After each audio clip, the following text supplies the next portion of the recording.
आज हम एक्सप्लेन करने वाले हैं डंकी मूवी को, जिसके डायरेक्टर राजकुमार हिरानी है और इन्होंने मुन्ना भाई एमबीबीएस, थ्री इडियट्स, पीके और संजू जैसी मास्टरपीस मूवीज़ बनाई हैं। और जैसे कि हम जानते हैं कि मूवी के लीड एक्टर्स शाहरुख खान, तापसी पन्नू और विक्की कौशल है। तो कहानी शुरू होती है लंदन से, जहाँ पर हम सबसे पहले तापसी पन्नू यानी कि मन्नू के कैरेक्टर को देखते हैं। मन्नू उस टाइम पर हॉस्पिटल में होती है, जहाँ पर उसे पता लगता है कि उसे एक बहुत बड़ी बीमारी हो गई है। और फिर ये जानने के बाद हॉस्पिटल से मन्नू सीधा अपने लॉयर के पास जाती है। वो लॉयर से कहती है कि उसे अपने देश इंडिया जाना है, बट उसका लॉयर उससे कहता है कि वो इंडिया नहीं जा सकती है क्योंकि उसे इंडिया का वीज़ा नहीं मिलेगा और ऐसा कोई इंसान नहीं है जो उसे इंडिया भेज सकता है। अब आखिरकार मन्नू को कौन सी बीमारी हुई है, वो इंडिया क्यों जाना चाहती है और उसका इंडिया का वीज़ा क्यों नहीं लग रहा है, ये सारी बातें आपको मूवी में आगे पता चलेगी। लॉयर जब मन्नू को मना कर देता है तब मन्नू उससे कहती है कि एक ऐसा बंदा है जो उसे इंडिया ले जा सकता है और उसका नाम है हार्डी। और वो लॉयर को हार्डी का फ़ोन नंबर पता करने के लिए बोलती है और फिर मन्नू हार्डी को फ़ोन करती है, जो उसी टाइम पर इंडिया के अंदर पंजाब में होता है। और हार्डी यानी कि हमारे एसआरके को मन्नू फ़ोन करती है। उधर हार्डी हैरान था कि मन्नू ने उसे 25 साल के बाद कॉल किया था। मन्नू हार्डी से कहती है कि वो उसे 21 तारीख को दुबई में आकर मिले क्योंकि वो वापस इंडिया आना चाहती है और वो ये चाहती है कि वो उसे इंडिया लेकर जाए। इसके बाद हार्डी राज़ी हो जाता है और फिर वो दोनों डिसाइड करते हैं कि वो दोनों दुबई में। इसके बाद ही मन्नू अपने दो फ्रेंड्स, जिनका नाम बुग्गू और बल्ली होता है, जो कि उसी की तरह लंदन में रहते हैं, वो उन दोनों से जाकर मिलती है। और फिर यहीं पर हमें ये भी पता लगता है कि जिस तरह मन्नू को इंडिया का वीज़ा नहीं मिल रहा है और वो इंडिया नहीं जा, ठीक उसी तरह ही बुग्गू और बल्ली भी इंडिया जाना चाहते हैं, बट उन्हें भी इंडिया का वीज़ा नहीं मिल रहा है। मन्नू उन दोनों को हार्डी के बारे में बताती और वो उन दोनों से ये कहती है कि उसकी हार्डी से बात हुई है और इसीलिए अब हार्डी उन्हें दुबई से इंडिया लेकर जाएगा। ये बात सुनकर दोनों भी, बुग्गू और बल्ली, बहुत खुश हो जाते हैं। एंड देन इसीलिए वो लोग अपने लंदन के काम को छोड़कर मन्नू के साथ मिलकर सीधा दुबई की फ़्लाइट पकड़ लेते हैं। इसके बाद ये तीनों भी फ्लाइट में बैठ जाते हैं दुबई के लिए। और फिर फ्लाइट के अंदर ही बुग्गू हमें 25 साल पहले की कहानी सुनाता है, जहाँ से इन सब की शुरुआत हुई थी। और फिर ये स्टोरी 25 साल पीछे जाती है, यानी कि साल 1995 में। साल 1995 में पंजाब के एक गांव जिसका नाम लालटू होता है, उसके अंदर मन्नू, बुग्गू और तीनों आसपास रहा करते थे और ये तीनों ही एक दूसरे के दोस्त थे। इन तीनों के गांव में उन लोगों की काफ़ी ज़्यादा इज्जत थी जो लंदन पढ़ाई करने या जॉब करने जाते थे। यहीं पर हमें ये भी पता लगता है कि मन्नू, बुग्गू और बल्ली तीनों की फैमिली कंडीशन बहुत ख़राब है। तीनों ही बहुत मुश्किल से अपना गुजारा कर पाते हैं और इसीलिए ये तीनों ही बहुत पैसे कमाकर अपनी फैमिली को खुश रखना चाहते हैं। एंड इसके लिए उनका ये मन होता है कि वो भी किसी तरह से लंदन जाए और वहाँ जाकर पैसे कमाए, ताकि वो तीनों भी अपनी फैमिली की प्रॉब्लम्स को दूर कर सके। यहाँ बीच बीच में हमें छोटी मोटी कॉमेडी और जोक्स देखने को मिलते हैं, जिनको देखने के बाद आपको हंसी आ जाएगी। लेकिन अब क्योंकि उन तीनों की फाइनेंशियल कंडीशन बहुत ख़राब होती है, इसीलिए वो लोग बहुत कोशिशों के बाद भी लंदन नहीं जा पाते हैं और यहाँ अपने गांव लालटू के अंदर ही छोटी मोटी जॉब करते हैं, जिनमें से मन्नू एक छोटे से ढाबे पर रोटी बेलने का काम करती है। बट फिर कुछ टाइम के बाद ही इन तीनों को एक एजेंट मिलता है, जो एजेंट इन तीनों से कहता है कि वो इन तीनों को अलग अलग वीज़ा पर लंदन भेज, बुग्गू को वो जॉब वीज़ा पर भेज देगा और बल्ली को वो एक अंग्रेज़नी का फ़ोटो देकर कहता है कि ये अंग्रेज़नी लालटू में आई हुई है और नशे और इसके सारे पैसे ख़त्म हो चुके हैं, तुम्हें इसके साथ शादी करनी है और फिर मैं तुम्हें मैरिज वीज़ा पर लंदन भेज दूंगा। और मन्नू को वो कहता है कि इंडिया की टीम ओलंपिक के लिए लंदन जा रही है, तो मैं तुम्हें स्पोर्ट वीज़ा पर लंदन भेज दूंगा, लेकिन उसके लिए तुम्हें थोड़ी कुश्ती सीखनी पड़ेगी। और फिर ये कहकर वो एजेंट उन तीनों से 1.5 लाख रुपए ले लेता है और इन पैसों को देने के लिए बुग्गू अपने माँ की एफडी को तोड़ देता है, जो उसके माँ की ज़िंदगी भर की जमा पूंजी होती है। इसके बाद ये तीनों काफ़ी खुश होते हैं, लेकिन मन्नू को कुश्ती के लिए एक कोच चाहिए होता है। फिर इसके बाद ये एंट्री होती है एसआरके की, यानी कि हमारी स्टोरी के मेन कैरेक्टर हार्डी मन्नू, बुग्गू और बल्ली के गांव लालटू में आता है। और यहाँ पर आने के बाद हमें पता लगता है कि हार्डी एक ऐसे आदमी को ढूंढ रहा है जिसके हाथ पर चीते का टैटू बना हुआ है और वो बहुत तेज़ भागता है, लेकिन इसके आगे हार्डी को उस आदमी के बारे में कुछ भी नहीं पता है। फिर स्टेशन पर हमें थोड़ी कॉमेडी दिखाई जाती है और फिर हार्डी उस आदमी के बारे में पूछते पूछते एक ढाबे पर जाता है और ये वही ढाबा होता है जिस ढाबे पर मन्नू काम करती है, जहाँ पर हार्डी ये देखता है कि मन्नू के ढाबे का मालिक उससे बहुत बदतमीजी कर रहा होता है और वो मन्नू को मारने की भी कोशिश करता है। और फिर इसीलिए हार्डी मन्नू की हेल्प कर और उसे ढाबे के मालिक से बचा लेता है। इसके बाद ही वो मन्नू से ये पूछता है कि वो इस गाँव के अंदर एक ऐसे आदमी को ढूंढ रहा है जिसके हाथ पर चीते का टैटू है और वो बहुत तेज़ भाग। अब ये सुनते ही मन्नू उससे कहती है कि वो जिस आदमी को ढूंढ रहा है वो उसका भाई है। और फिर मन्नू हार्डी को अपने घर ले जाती है, जहाँ पर हार्डी मन्नू के पेरेंट्स से मिलता है। फिर यहीं पर हार्डी जो है मन्नू और उसके पेरेंट्स को ये बताता है कि उसका भाई एक बहुत ही अच्छा इंसान है और वो यानी कि हार्डी असल में फ़ौज में था, लेकिन एक बार जब वो अपनी फ़ौज की ड्यूटी कर रहा था तब उसी टाइम पर उसे कुछ आतंकवादियों ने गोली मार दी थी, जिसकी वजह से वो बहुत ज़्यादा ज़ख्मी हो गया था और फिर मन्नू के भाई ने ही उसे कंधे पर उठाकर उसे हॉस्पिटल के अंदर भर्ती और उसकी बहुत देखभाल की थी। साथ ही साथ मन्नू के भाई ने हार्डी को अपना टेप रिकॉर्डर भी दिया था ताकि वो उसमें गाने सुनकर अपना वक्त गुजारे और जल्दी से ठीक हो जाए। और क्योंकि उस टाइम पर हार्डी की हालत बहुत खराब थी, इसीलिए वो मन्नू के भाई के बारे में ज़्यादा कुछ जान नहीं पाया। बस उसे उसके हाथ पर एक चीते के टैटू के बारे में पता था और उसके गाँव लालटू के बारे में। और अभी वो कुछ टाइम पहले ही हॉस्पिटल से डिस्चार्ज हुआ है, इसीलिए वो सीधा मन्नू के भाई को ढूंढता हुआ यहाँ पर आ गया ताकि वो उसका टेप रिकॉर्डर उसे वापस कर सके और उसे गले लगाकर दिल से थैंक्स कर सके। बट यहीं पर हार्डी को ये भी पता चलता है कि मन्नू के जिस भाई को वो ढूंढता हुआ यहाँ पर आया है वो अब मर चुका है, क्योंकि 1 साल पहले ही उसकी एक एक्सीडेंट के अंदर मौत हो चुकी है। और जैसे ही हार्डी ये जानता है कि मन्नू का भाई अब मर चुका है, तब हार्डी को भी बहुत दुख होता है। लेकिन फिर यहीं पर हार्डी को ये भी पता चलता है कि मन्नू का घर गिरवी है और वो अपने घर को वापस पाना चाहती है और इसीलिए वो लंदन स्पोर्ट वीज़ा पर जा रही है। लेकिन स्पोर्ट्स वीज़ा के लिए उसे कुश्ती सीखनी पड़ेगी। और क्योंकि हार्डी फौज में था और उसे कुश्ती भी आती थी, इसीलिए वो मन्नू से कहता है कि उसके भाई ने उसकी जान बचाई थी, इसीलिए अब वो भी उसके लिए कुछ करना चाहता है और इसीलिए वो मन्नू को कुश्ती सिखाना चाहता है। मन्नू भी ये सुनकर खुश हो जाती है, जिसके बाद हार्डी 1 हफ्ते के अंदर ही मन्नू को कुश्ती के कुछ दाव पेच सिखा देता है। फिर मन्नू हार्डी को लेकर उस एजेंट के पास जाती है। तब वो ये देखते हैं कि वो ऑफिस पूरा खाली हो चुका था और वो एजेंट सबके पैसे लेकर भाग गया था। वहाँ पर पहले से ही बुग्गू और बल्ली भी मौजूद होते हैं और वो तीनों ये देखकर पूरी तरह से टूट जाते हैं। तभी बुग्गू मन्नू से कहता है कि मेरी माँ मुझे नहीं छोड़ेंगी, क्योंकि मैंने उसकी ज़िंदगी भर की जमा पूंजी को एजेंट को दे दिया था। फिर हार्डी बुग्गू को उसकी माँ के हाथों पीटने से बचा लेता है और उन तीनों से वादा करता है कि वो लंदन जाने में उनकी मदद करेगा। फिर हार्डी मन्नू और उसके दोस्तों को आइडिया देता है कि वो लोग आईलेट्स का एग्ज़ाम निकाल कर लंदन जा सकते हैं। आईलेट बेसिकली एक ऐसा एग्ज़ाम होता है जिसके अंदर अगर जिसको इंग्लिश आती है और वो इस एग्ज़ाम को क्वालिफाई कर लेता है तो फिर उसे लंदन का वीज़ा दे दिया जाता है। लेकिन अब क्योंकि मन्नू, बुग्गू और बल्ली तीनों को ही इंग्लिश नहीं आती थी और वो पंजाब के छोटे से गांव से बिलोंग करते थे, इसीलिए उन तीनों को पता था कि वो आईलेट्स के एग्ज़ाम को नहीं निकाल पाएंगे। और हार्डी को भी ज़्यादा इंग्लिश नहीं आती थी तो वो भी उन्हें नहीं सिखा सकता। और फिर इंग्लिश सीखने के लिए हार्डी उन तीनों का एडमिशन एक कोचिंग में करवा देता है, जिस कोचिंग के अंदर आईलेट्स की ट्रेनिंग दी जाती थी और स्टूडेंट्स को इंग्लिश सिखाई जाती। साथ ही साथ हार्डी खुद भी यहाँ एडमिशन लेता ताकि वो मेक श्योर कर सके कि जिस तरह पिछले वाले एजेंट ने उन तीनों को चूना लगाया था, ठीक उसी तरह से उनके साथ फिर से कोई फ्रॉड ना हो। इस कोचिंग के अंदर एडमिशन लेने के बाद हम सबको ये पता लगता है कि इस कोचिंग के अंदर जो टीचर है वो और कोई नहीं बल्कि अपने बमन ईरानी है, जिनका कैरेक्टर का नाम इस मूवी में गुलाटी है। ये चारों ही गुलाटी से इंग्लिश सीखने लगते हैं और साथ ही साथ उन्हें ये भी पता लगता है कि जिस तरह से वो यहाँ पर इंग्लिश सीखने आए हैं और इंग्लिश को सीख कर लंदन जाना, ठीक उसी तरह से उनकी क्लास के अंदर और भी ऐसे कई सारे लोग होते हैं जो कि उन्हीं की तरह ही इंग्लिश को सीख कर लंदन जाना चाहते हैं। इस कोचिंग के अंदर इन चारों की मुलाकात सुखी से होती है, जो कि और कोई नहीं बल्कि अपने विक्की कौशल है। और विक्की कौशल का कैरेक्टर यानी कि सुखी बहुत ही अर्जेंट लंदन जाना चाहता है और वो गुलाटी से बार बार यही कहता है कि उसके पास सिर्फ 3 ही महीने हैं। सुखी क्लास में बहुत परेशान नजर आता है। सुखी को बार बार परेशान देखकर हार्डी और उसके दोस्त सुखी से बात करते हैं एंड जब वो सुखी से बात करते हैं तब बातचीत के दौरान सुखी उन चारों को ये बताता है कि उसकी गांव के अंदर एक गर्लफ्रेंड थी जिससे वो बहुत प्यार करता था, लेकिन उसके फादर ने उसकी शादी लंदन से आए एक एनआरआई से करा दी और अब वो उसके साथ खुश नहीं है क्योंकि उसका हस्बैंड उसे बहुत मारता है और उसके साथ डोमेस्टिक वायलेंस करता है।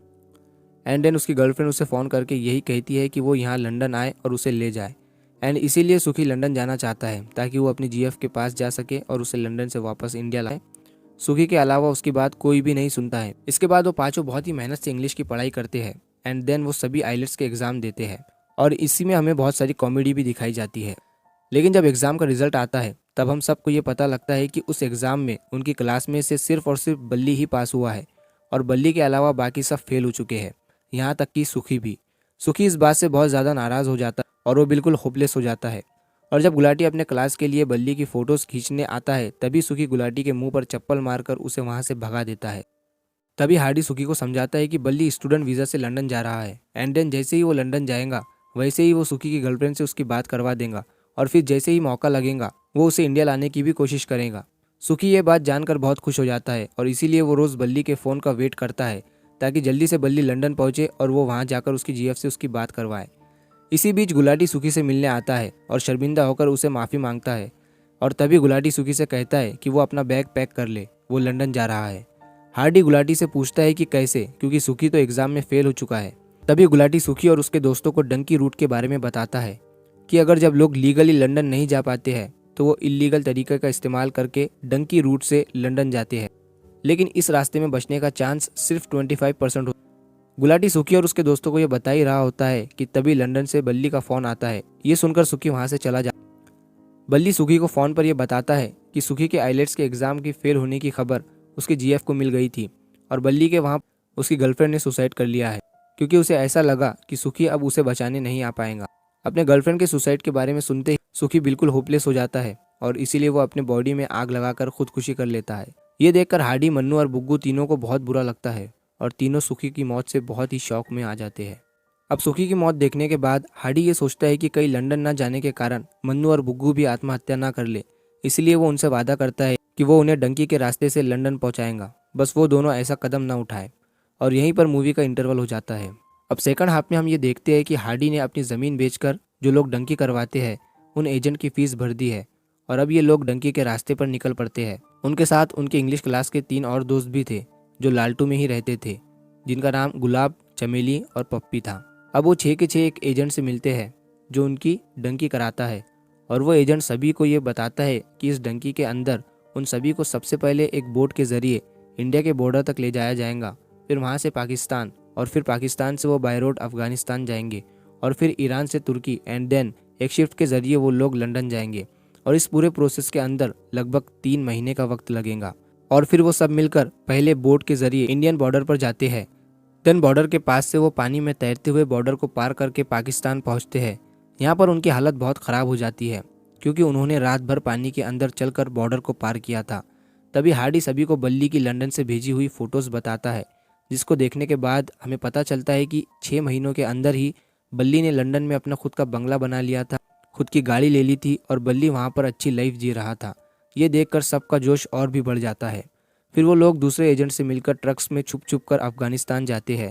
फिर इसी तरह से वो लोग ईरान तक जाते हैं एंड देन फिर वहीं पर उन्हें काफ़ी टाइम तक पैदल भी चलना पड़ता है, जिसमें उन्हें 2 दिन तक अफगानिस्तान को पार करना होता है। और फिर ऐसे ही जब वो लोग ईरान के पास होते हैं और पैदल चलकर रेगिस्तान पार कर रहे होते हैं, तभी उन सभी को वहाँ के आसपास की मिलिट्री पकड़ लेती है। ये मिलिट्री इनमें से 3 लोगों को गोली मार देती है जो हार्डी, मन्नू और बुग्गू के दोस्त होते हैं। लेकिन लकीली हार्डी, मन्नू और बुग्गू बच जाते हैं। बट फिर वो मिलिट्री ऑफिसर्स उन तीनों को पकड़कर अपने कैंप में ले जाते हैं और वहां लाकर भी वो लोग उन्हें मारने ही वाले होते हैं। लेकिन फिर तभी हार्डी थोड़ी होशियारी दिखाकर और थोड़ी सी हिम्मत दिखाकर उन मिलिट्री ऑफिसर्स को मार देता है, क्योंकि एज ऑफ कोर्स हार्डी खुद भी मिलिट्री में था, इसीलिए उसे फाइट करना भी काफ़ी अच्छे से आता था। अपने दोनों दोस्तों मन्नू और बुग्गू को बचाने के बाद हार्डी जो है चमेली, गुलाब और बप्पी की बॉडीज पर पेट्रोल डालकर उन्हें जला देता है और फिर से वो डंकी के रास्ते पर निकल जाते हैं। फिर वो ट्रेन से होते हुए ट्रक में चढ़ते हैं और एंड में वो शिफ्ट के जरिए वो पूरी डंकी को पार कर लेते हैं। लेकिन यहाँ पर इनकी बहुत बुरी हालत हो जाती है, क्योंकि ना तो इन्हें ढंग से खाने को मिलता है और ना ही बाथरूम की फैसिलिटी होती है। लेकिन फिर किसी तरह से ये लोग लंदन पहुँच जाते हैं। लंदन पहुँचने के बाद हार्डी, मन्नू और बुग्गू तीनों भी बहुत खुश होते हैं और वो ये सोचते हैं कि हम लोग भी अपने दोस्त बल्ली की तरह बहुत पैसे कमाएं और अपनी फैमिली को भी खुश रखेंगे। लेकिन फिर यहाँ पर आने के बाद उनकी मुलाकात बल्ली से होती है, जो उन्हें लंदन की सड़कों पर भीख मांगता हुआ नजर आता है। ये देखने के बाद उन्हें पता चलता है कि बल्ली यहाँ पर कोई बड़ा काम नहीं करता है और फिर वो लोग ये भी जानते हैं कि यहाँ पर बल्ली के पास कोई बड़ी जॉब नहीं है और ना ही वो किसी बंगलों में रहता है, बल्कि बल्ली यहाँ पर भीख मांगता है। बल्ली से मिलने के बाद बल्ली उन तीनों को अपने घर ले जाता है, जो कि एक ऐसी जगह पर होता है जहाँ की हालत बहुत बुरी होती है और वहाँ 1 से 2 छोटे छोटे कमरों के अंदर ही 20 से 30 लोग रहते हैं और ये वही सारे लोग होते हैं जो कि हार्डी, मन्नू और बुग्गू की तरह ही किसी तरह से इलीगल लंदन में घुसे थे। और क्योंकि उनके पास ना ही कोई पासपोर्ट और ना ही कोई वीज़ा था और वो सभी इलीगल इमिग्रेट्स थे और इसीलिए वो हर दिन पुलिस से बचते फिरते थे और लंदन के अंदर कुछ छोटे मोटे काम कर कर अपना गुजारा करते थे। यहीं पर बल्ली अपने दोस्तों को ये भी बताता है कि उसको लंदन का वीज़ा लीगल तरीके से तो मिल गया था, लेकिन उसकी कॉलेज की डिग्री फर्जी थी और उसने जिस कॉलेज का एडमिशन बताया था वो एडमिशन भी फेक था, इसलिए वो यहाँ पर स्टडी नहीं कर सकता है और ना ही जॉब। और अगर ये बात यहाँ की पुलिस को पता लग गई तो वो लोग बल्ली को भी डिपोर्ट कर देंगे एंड दैट्स वाई बल्ली को भी यहाँ पर इलीगल इमिग्रेट्स के साथ गुजारा करना पड़ता था। बल्ली अपने दोस्तों को ये भी बताता है कि वो यहाँ पर भीख मांगता है और भीख मांगकर उसे दिन के 20 पाउंड्स मिलते हैं, जिस तरह से वो महीने के 600 पाउंड्स कमाता है और 600 पाउंड्स में से 100 पाउंड से वो अपना गुजारा करता है और बचे हुए 500 पाउंड्स को वो अपने घर पर भेज देता है ताकि उसकी फैमिली सुख से रह सके। बट यहीं पर हार्डी बल्ली पर बहुत गुस्सा होता है और वो उसे कहता है कि फिर उसने उसकी फेक फोटोज क्यों भेजी थी, जिनको देखकर बुग्गू और मन्नू भी यहाँ पर आ गए। तो बल्ली उसे कहता है कि यहाँ पर आकर उसे ऐसा करना पड़ा क्योंकि अगर वो उसकी फैमिली से ये कहता कि यहाँ पर आने के बाद उसकी हालत बहुत बुरी है और यहाँ पर वो भीख मांग रहा है तो उसकी फैमिली का जीना और भी मुश्किल हो जाता और वो उसके भेजे हुए पैसों को नहीं लेते। डेट्स वाई उसे झूठ बोलना पड़ा। इसके बाद इन सबको भी यहाँ पर छोटे मोटे काम करके किसी तरह से गुजारा करना पड़ता है। बट इन सब से हार्डी थक जाता है और इसीलिए वो अपने साथियों से कहता है कि उन सबको इंडिया चलना चाहिए ताकि वो लोग अपने देश में अपने परिवार के साथ रह सके। बेशक वो वहाँ गरीब थे और उनके पास छोटी मोटी जॉब्स थी, बट वो वहाँ पर खुश थे क्योंकि वहाँ पर उनकी लाइफ यहाँ से अच्छी थी और वहाँ उन्हें किसी पुलिस से बचकर भी नहीं भागना पड़ता था। इसी के साथ ही वो यहाँ पर ना ही किसी डॉक्टर के पास जा सकते हैं और ना ही पुलिस के पास, और ना ही यहाँ पर किसी बैंक में अपना अकाउंट्स खुलवा सकते हैं और ना ही लीगल तरीके से अपने घर जा सकते हैं। इसीलिए हार्डी उन सबको कहता है कि वो घर चले, बट वापस जाने के लिए कोई राजी नहीं होता है। साथ ही साथ मन्नू हार्डी से ये भी कहती है कि वो लोग इतनी मुश्किलों के बाद यहाँ पर इसीलिए नहीं आए कि वो लोग वापस जा सके, बल्कि इसीलिए आए कि वो लोग पैसे कमा सके। एंड देन हार्डी मन्नू की बात सुनकर उसके लिए राजी हो जाता है और साथ ही साथ मन्नू हार्डी से ये भी कहती है कि उसे भी उसके साथ रुकना होगा। और क्योंकि हार्डी और मन्नू एक दूसरे से प्यार करने लगे थे, डेट्स वाई हार्डी मन्नू के लिए रुकने को तैयार हो जाता है। इसके बाद ही हार्डी वहाँ लीगल होने के उपाय सोचने लगता है और वो एक लॉयर को ढूंढ कर लाता है जो इंडियन ही होता है। लॉयर उन सभी को वहाँ लीगल होने के 3 तरीके बताता है। पहला ये कि वो लोग यहाँ पर 1 मिलियन पाउंड्स की इन्वेस्टमेंट कर दे जिससे कि उन्हें इंस्टेंटली वीज़ा मिल जाएगा, लेकिन उनके पास इतने पैसे नहीं थे कि वो इन्वेस्ट कर सके।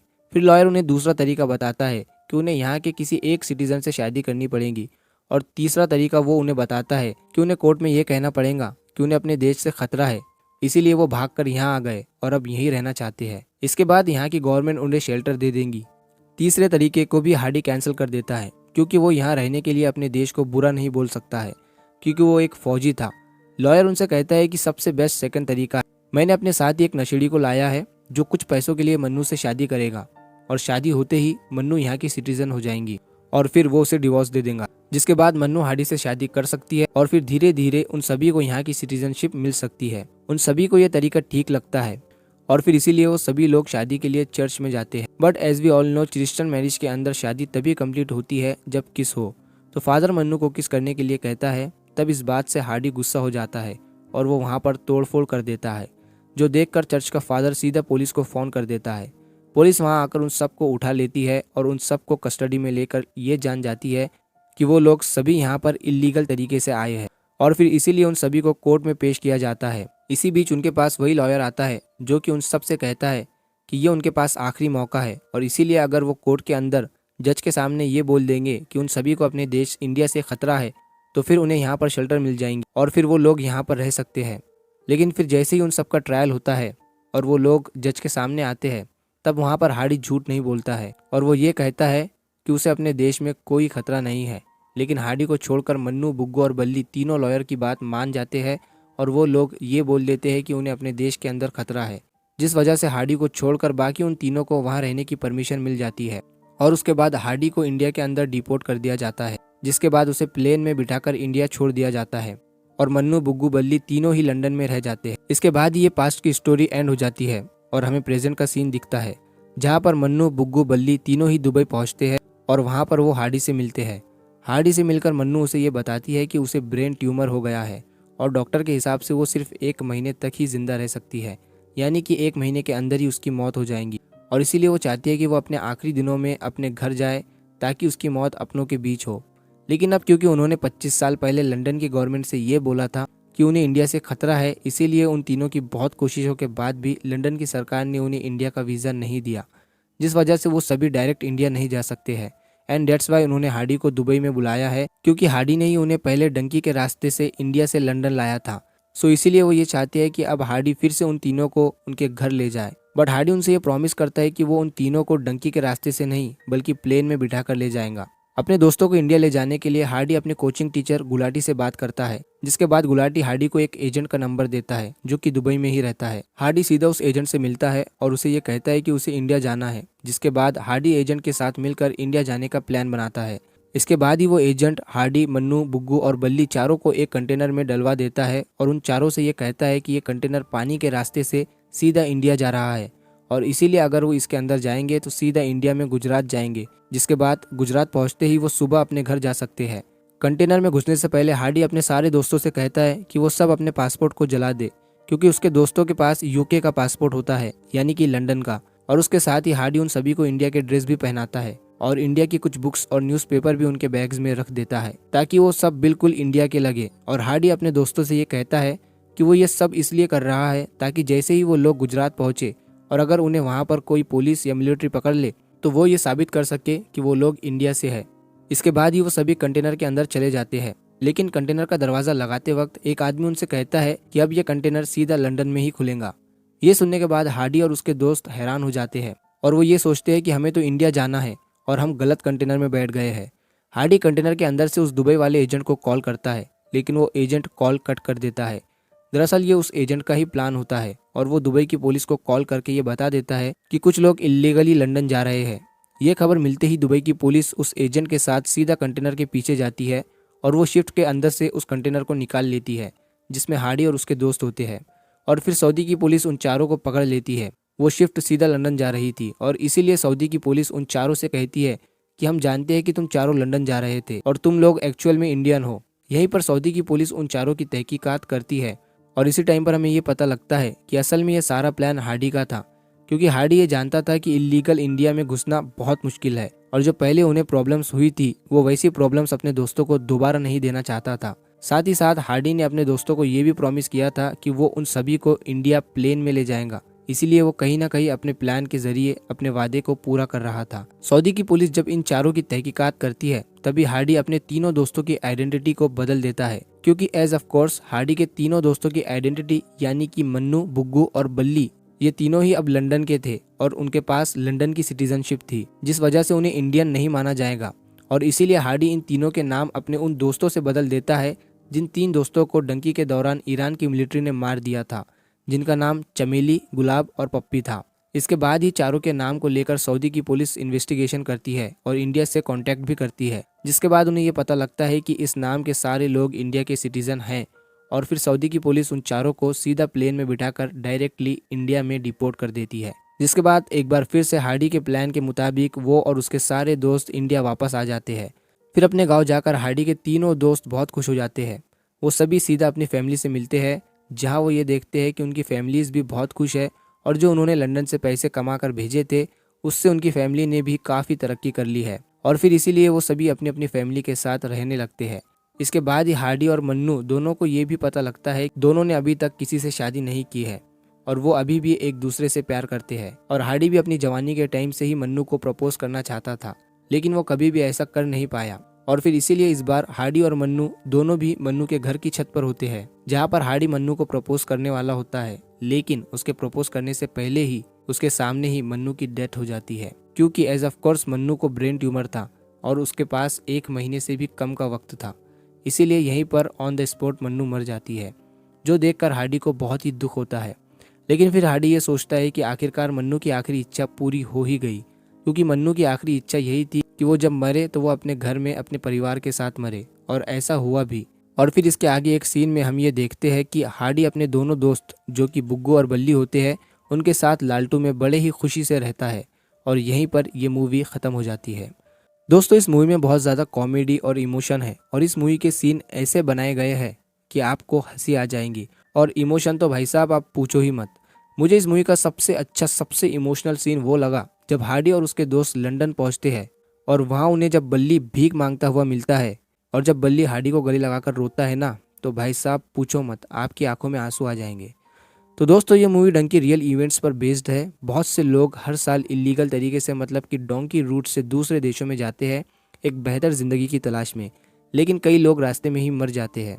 और इस मूवी से हमें ये मैसेज दिया गया है कि कुछ भी हो यार, अपना देश ही होता है। तो मेरा सजेशन ये है कि आपको ये मूवी एक बार ज़रूर देखनी चाहिए, क्योंकि ऐसी मूवी बार बार नहीं बनती है।